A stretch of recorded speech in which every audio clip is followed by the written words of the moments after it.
and the cow's teats, first of all we need to put on a barrier, which is our nitrile gloves here, okay, our milking gloves. So this protects us and it also protects the cow. We have small little cracks in our skin and they can actually contain bacteria. And look, at as hard as you scrub and wash them, when you're working with animals, you're always going to get bacteria in your hands. So it's important that we actually wear nitrile gloves. Not only does it protect us, it protects her. The very next thing we do is we need to remember that this food product is going to be coming out of the cow's teats. So the cow likes to lie down. At the minute she's lying down in this pen for the purpose of the show, but she'd lie down out in the field. There could be cut grass, there could be some clay and soil, there could be anything lying out in the field that she just happens to plonk herself on. So we need to make sure we remove any of that off the cow's teeth. So all we do is we rub the cow's teeth like this and get all of the dirt and debris off the end of the teeth. So what we do is called force stripping. So what we do is we draw the first few squirts of milk from each quarter, and that's just a kind of a check to make sure that the cow's milk is clean and that the cow is healthy. If the cow is suffering from an illness or anything, she might have cruds or her milk might be a little bit watery, so we just draw the first bit of milk and that's called force stripping.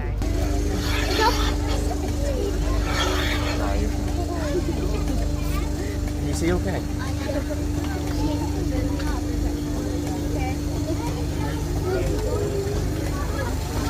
Matthew, look! Yeah, you see the milk coming down in the thing below?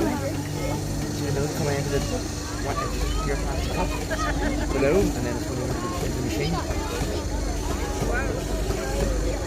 See? What we're doing here is we're just trying to seal the vacuum.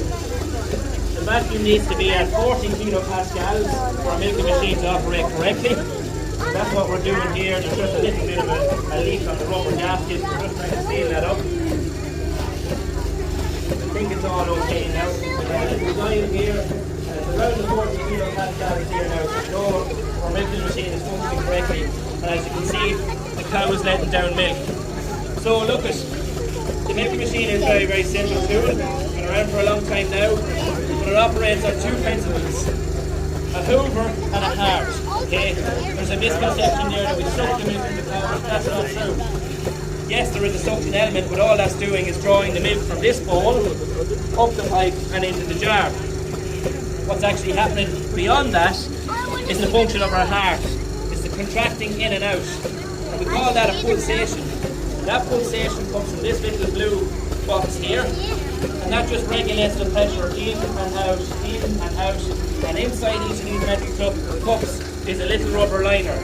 And the pulsator operates then, and it mimics the suction of a calf. So that rubber liner is squeezing in and out the same as a calf can suck on the cow's teeth. That's what draws the milk into the claw.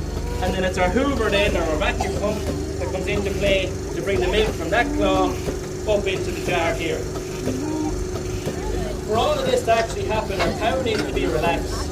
Okay, there's a couple of hormones that come into play when a cow is coming into the milking pan or needs to go out and sink her.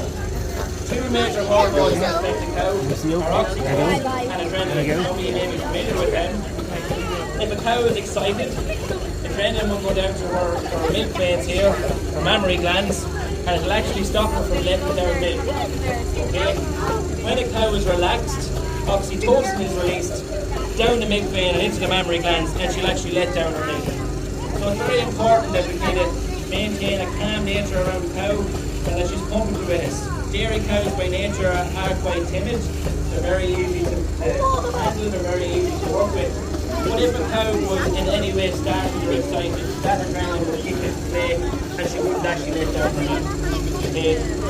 So a typical day for this cow at home is milking is around 6 or 6:30 in the morning. It's all about keeping the same routine. Cows are creatures of habit. This cow will be brought in from the fields 6 or 6:30 to be milked. The other 159 of her comrades at home is going to feed, and then she goes back out to grass for the rest of the day. Again, milking happens then after 4 p.m. in the evening. It varies from farm to farm, it's entirely up to the farmer. So roughly around 4 p.m. or a little bit later, the cows will be brought back in for evening milking at the same time as the first day.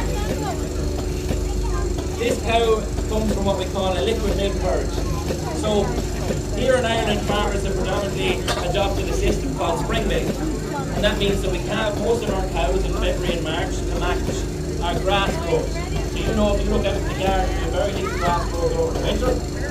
But that means there is no grass out there for the cows during the winter. It gets a little bit wet and sloppy. So what we do is we have our cows this first week in February and March, then they go out to grass, and they'll get their holidays then in the winter time when they shade when there's no more grass. And that's a typical spring milk production.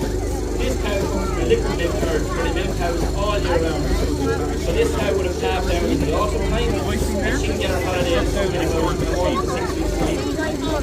Every cow gets about 2 months holiday, and we call that a dry period. So there's a misconception there that we keep milking cows over and over and over again.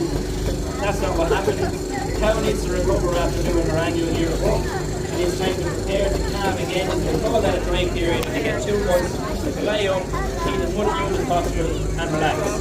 I don't think there's very many of us there that would get 2 months holiday in one hit, so it's not too bad of a life.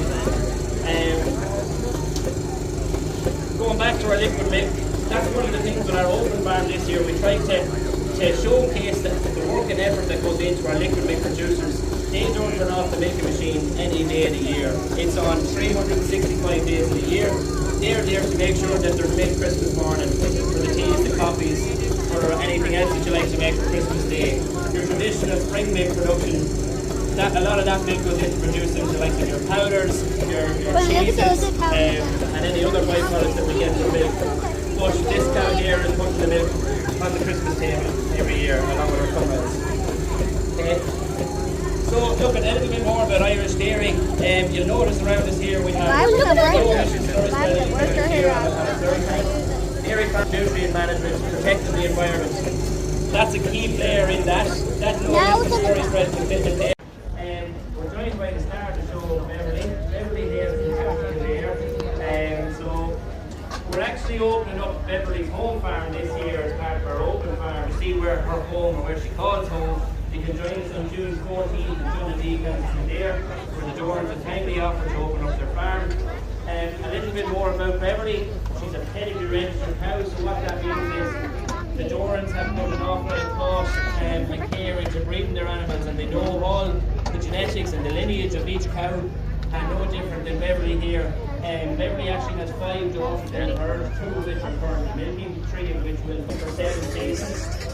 And look, she's the pride and joy of the Doran family farm. As you can see, she's very quiet, she's very timid, she's very easy for us to work with. So the Dorans actually show this cow at different shows, and they bring her around to the country. And it's kind of it's a thing that some farmers do, and they're part of the Irish Holstein Friesian Association, and they get together and they breed cows and they talk about the lineage of cows and try and improve genetics. And it's a major pride thing for them because they put an awful lot of time and effort into it, and they really, really look after their cows.